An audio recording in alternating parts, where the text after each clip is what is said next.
Psychology of people who go quiet when they're hurt. There are people who do not yell when they are hurt. They do not slam doors.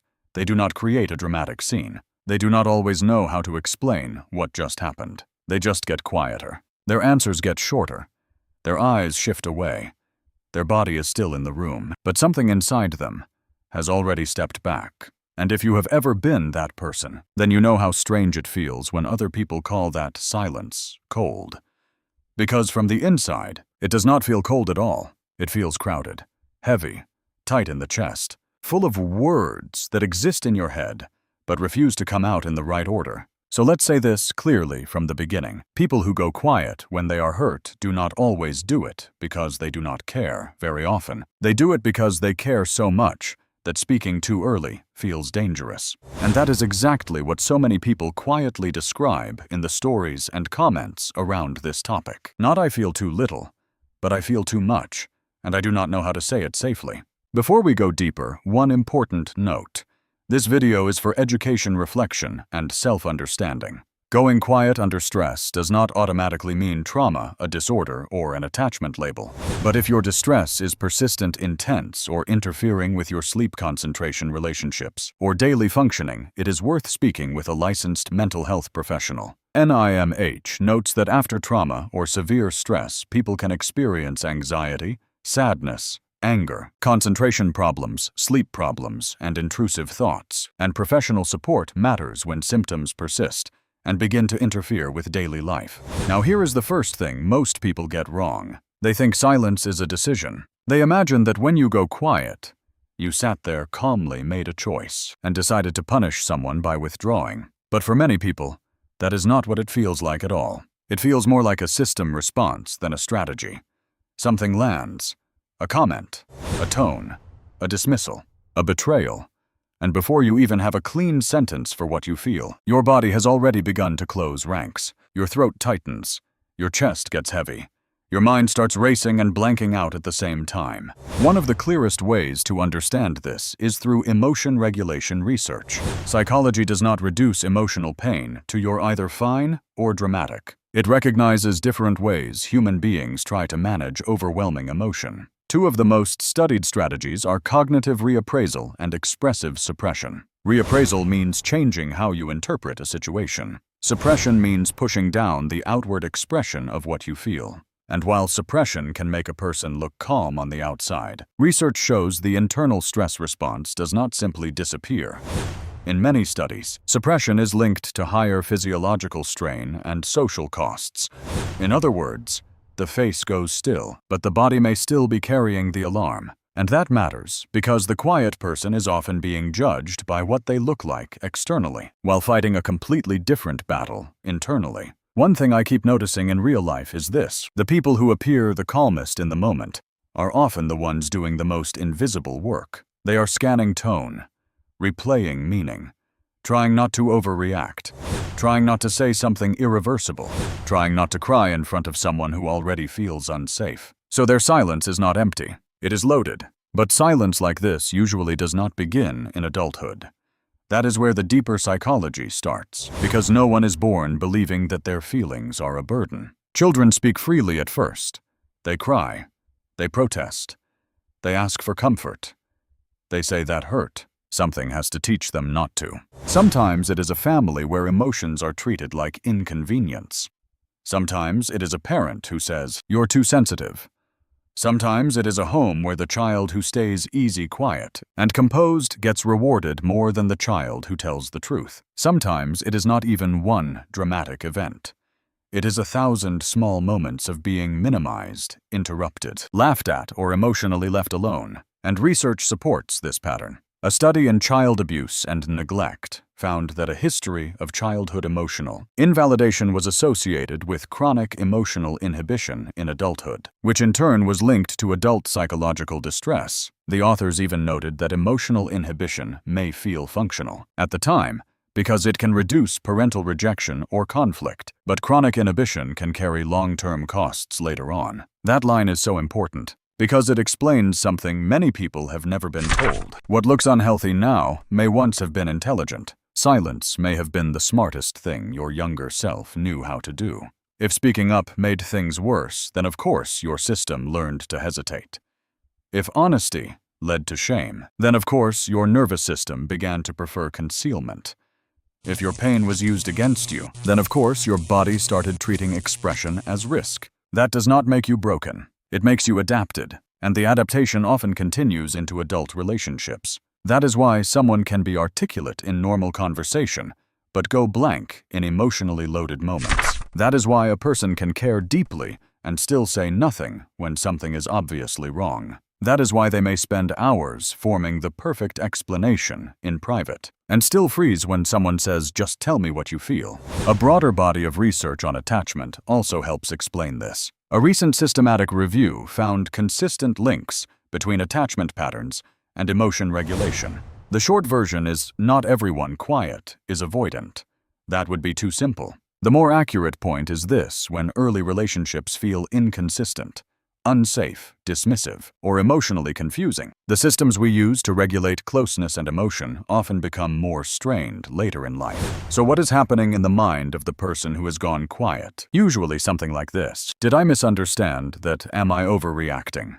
If I say what I really feel, will this become a bigger fight? Will they listen? Will they twist it? Will I regret opening my mouth? Do I need space? Do I even know what I feel yet? This is where I want to show a very simple on-screen diagram, because I think it helps people understand that this process is not random. On-screen simple diagram. Triggering moment to brain scan safe or unsafe to. Body. Reacts tension. Tight chest, shallow breath. Urge to pull back, right arrow. Mind starts meaning making. What just happened? Am I safe here, right? Arrow. If overwhelmed, silence/shutdown/withdrawal, right arrow. If safety plus time plus words are available, clearer response. This is a simplification, not a literal map of every brain circuit, but it captures the lived experience well. And if someone has a history of emotional invalidation or maltreatment, the system may become even more sensitive. A 2023 experience sampling study found that people with histories of childhood maltreatment showed multiple differences in everyday emotion. Regulation, supporting the idea that early adversity can continue shaping emotional life far beyond childhood. Now here is the painful paradox. Silence protects. It can stop you from saying something you do not mean. It can prevent immediate escalation. It can buy you time to understand what you actually feel. In some cases, it is a form of temporary self-regulation, but silence also costs. It keeps your needs unspoken. It leaves the other person filling in the blanks. It makes pain look like indifference. It creates a lonely experience where you are carrying a whole emotional storm in private, while everyone else assumes the weather has already passed. And over time, that becomes exhausting. The quiet person often does not only suffer from being hurt, they suffer from being misread while hurt. That is a very different kind of pain. You wanted a pause. Other people read it as punishment. You needed time. They read it as distance. You were trying not to fall apart. They read it as not caring. This is why so many people who go quiet also feel unseen. So what actually helps? Not pressure. Pressure usually makes the system close harder. What helps is safe structure. That means practical tools that do not ask a flooded nervous system to suddenly become eloquent and emotionally perfect. Here are 3 that are simple, realistic, and powerful. Tool 1. Label the feeling before you explain the story. One of the most useful findings in emotion research is that putting feelings into words can help regulate distress. Affect labeling studies have shown that naming an emotion is associated with reduced amygdala-related reactivity in the lab. That means you do not need a perfect explanation first. You need a usable label. So instead of, "I don't know, I'm just weird," try, "This is hurt, this is shame, this is anger, this is fear, this is overwhelm." Not a whole essay, just a name, because what is named becomes easier to work with. Tool 2. Use a bridge sentence instead of disappearing completely. This may be the single most practical communication upgrade for people who shut down. You do not need to explain everything immediately, but you also do not have to vanish without context. Use one sentence like, "I do want to talk about this, but I need a little time to calm down first." Or, "I'm not ignoring you. I'm trying to get clear enough to respond well. Or, this matters to me. I just can't talk clearly about it yet. That sentence does 3 things. It protects your nervous system. It reduces misunderstanding, and it keeps the relationship door open. Tool 3. Ask one better question. When you are hurt, the mind often asks, "What is wrong with me?" That question makes everything worse. Replace it with, "What am I trying to protect right now?" That question is deeper, kinder, and usually more accurate. Maybe you are trying to protect your dignity. Maybe you are trying to protect yourself from being dismissed. Maybe you are trying to protect the relationship from your rawest reaction. Maybe you are trying to protect the younger part of you that still expects honesty to be punished.